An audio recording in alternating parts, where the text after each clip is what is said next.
of the day. We'll take another look at this one, and Caps get some damage down. That's a lot coming out from the explosive shot, and great job just dodging out of everything. Does he get another explosive? Yeah, he does, and it's the minions that are actually once you take him down. Already gone over to core. True, but it's still a big kill here onto this area. Oh, okay, Faker. He's going to dive into 3 people. Not sure about that one. He flashes away immediately. Maybe just top side, but he doesn't necessarily need to. He could just rush to join his teammates. They've got the clear here. Only one Nexus turret stands between T1 and winning the first game of the World Cup. That's a big old flash forward as Knight's going to get slowed down. There's the Glacial Prison. Set him up and you knock him down. Carrier and Ona with some great initiation in this game. And there goes the first Nexus of the EWC League of Legends. T1 going to claim it. BLG going to need to win the next one to stay in it. What a game to start it off. Top Zeri being isolated by G2. They finally take down that pesky Yordle that is Tristana. But I have a feeling they're not going to be taking out this game as, oh God, that was a huge one. And now we got 369 just chasing him down.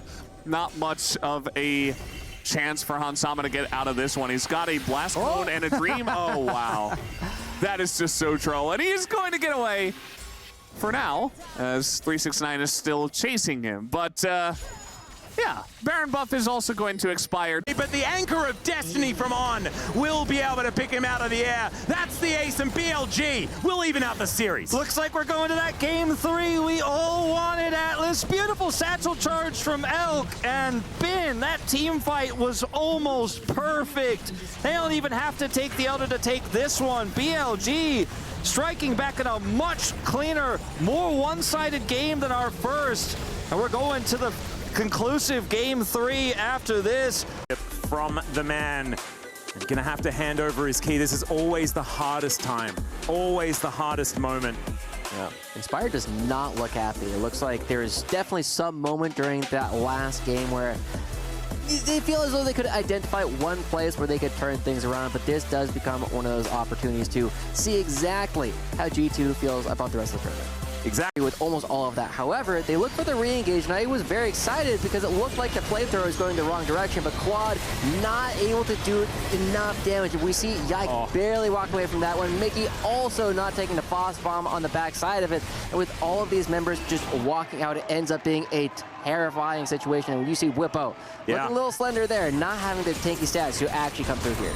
No, exactly. Carrier gets his way out with the magical journey, but meanwhile on the other side of the map, Zeus is getting the same treatment. He does have access to his all-out as Tien looks to try and get him. There's the kill in the 1v3. The man still got it as he dashes over the wall. Still, Cream's got a rocket jump. He'll be able to follow it up, but a 1-for-1 in the bottom lane and a 1-for-0 in top. Yeah, and it's going a lot better for T1 now. On the back of that, they should be able to get this tier 2 in the top lane. They got the tier 1, they answered back. Map starts off at almost 2 minutes in, very, very early. So far, it is control here for Top Esports, as now Faker is looking for a solo kill. He flashes over the damage of the rocket jump, and now the minions are doing so much work. Blood picked up with the help of his friends, and Cream on the worse for wear. So they'll take an inhibitor turret on their way out, and the game is not over just yet. Teleport coming in. Another possible chance for a flank here for 369. Does he manage to get on top of Gumayushi? That's the question. The flash has to come through. He still had the GA. The Sterix comes down. Zeus is dead.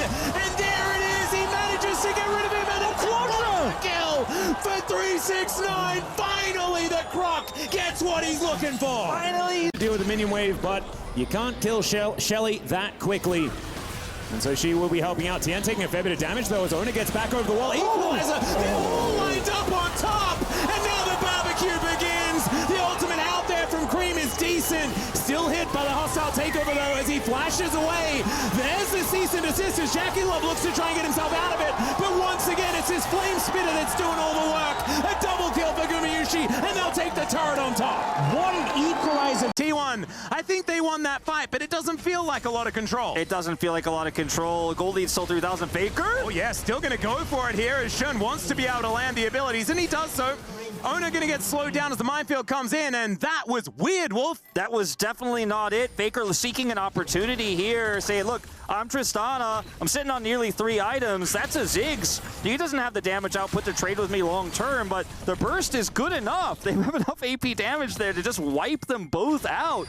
Pretty Barrage straight into a door. And Faker wanting to take down this inhibitor. Oh my goodness. Okay, Zeus. I'm not sure about that one, but he takes down the brand. And there goes another one as well. They get the shutdown, but is it going to be worth it? His impact is a brick wall, and he's going to be able to take another one. Yun chasing after Faker. He is rocket jumping and blast coning, and will be able to get himself out. But again, it's TL. Finally get to... Oh, no, this is the top lane again. I don't want to see this STC replay.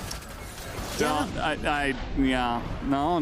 But look at the AoE damage coming out of this Ziggs with 4 items. Extendo beam to finish off Owner, and even now really, really fast take of these plates, and then you can see Owner heading over and taking away some of Tian's jungle in return. Meanwhile, in mid, Faker having a pretty large lead there as well, has the level advantage, has the buffed Electrocute on this patch to continue putting the harass on. Here comes that TP. This has been a disaster a few times. And he thought that they'd backed as well as, oh dear. Okay, that is first blood going over to Jackie Love as Mako tanks up the turret happily. And look, we've seen that one before, guys. Yeah, third time. Love a position to carry. Carry will be spotted on this flank, but it may be too late.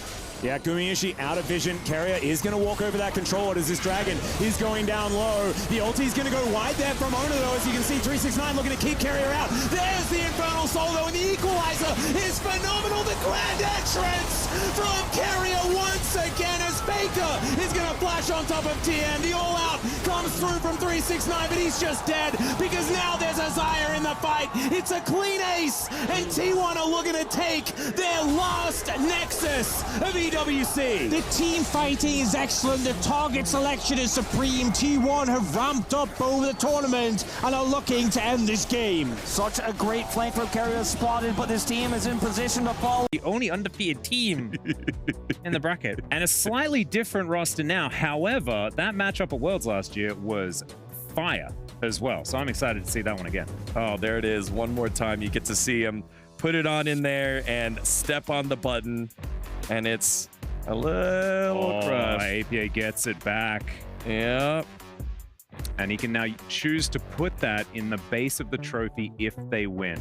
Otherwise, it will join the totem with the rest of the crushed keys. One more time. Ian Stearns, a great American. Great job for Team Liquid there, getting it done. That is APA. Shake now on cooldown.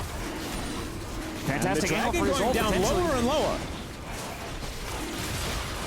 Just fight it out slowly. Yeah, there's the hook finally going to connect there as now Zeus dives in. He finds the Q, and there's the all-out special delivery from the T1 top lane of the TN. He's going to survive. Jackie Love gets one back, but now Gumayushi is free hitting in the back line, and it's a double kill for Owner. It almost looked okay until it was domination for Because meanwhile up here, Zeus in a bit of trouble. Yeah, Umpty's already rotated up. There's the Bramble Smash as he flashes away, and that is first blood. Clean dive from TL.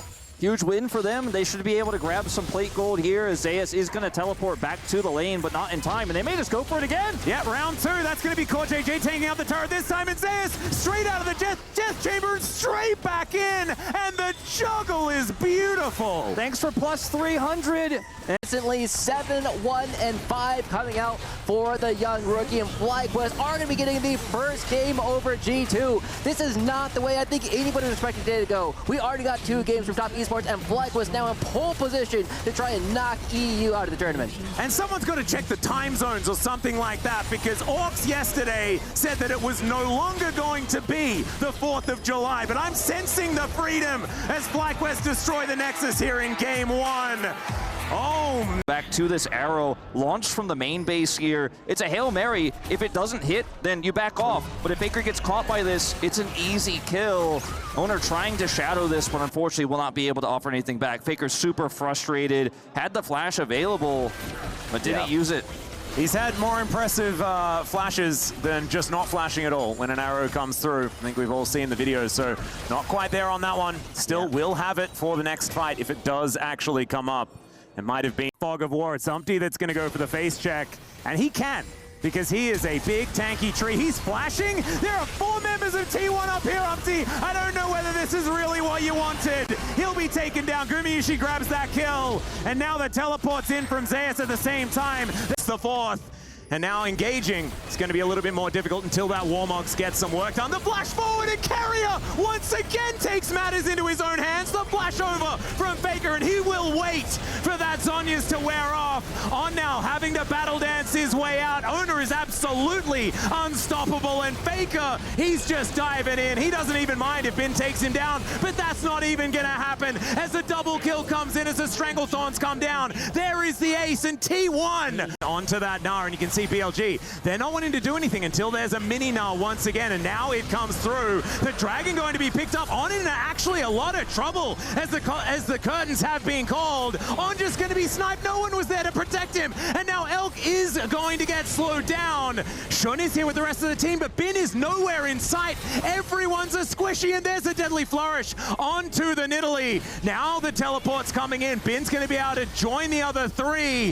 The BLG are getting closed in on, and this is not their side of the map. Certainly not. This is getting real dicey. There is another snare as the Cosmic Binding locks down Knight. He's the target, and the Hyper Proc is going to do it. The Gnar into the wall up there from Zeus, and he hits that Mega Gnar at exactly the right time. And T1, they just team fight so beautifully, even with backs to the wall. Backs to the wall. The teleport comes through from Bin. He wasn't there. That was a big part of why T1 was able to secure the Dragon. He was so close to getting TP. He wanted to put some pressure on. Outer turret for the moment. T1 backing away. Deadly Flourish goes wide. Cosmic Binding is decent. No follow-up onto that one, as now T1 cut their losses, move back into their jungle. And Carrier actually looking for Elk here. Tempered Fate is going to connect. The Cosmic Binding is so good as he takes matters into his own hands. And now Faker's able to help lock down that kill. There are the resets. Special delivery of Knight as well. As T1 in this team fight looking good, but in comes Bin. Can they actually deal with it? Knight now getting taken down solo. There's a shutdown gold given over to Gumayusi. We said they had to come alive, and I think they may just have. I think they just have 2 kills to Guma. The snipe coming out. We're not done yet. Oh, Carrier finds a meep slap. As Shun, he has to flash. Deadly Flourish, too scary, coming through the floor. And T1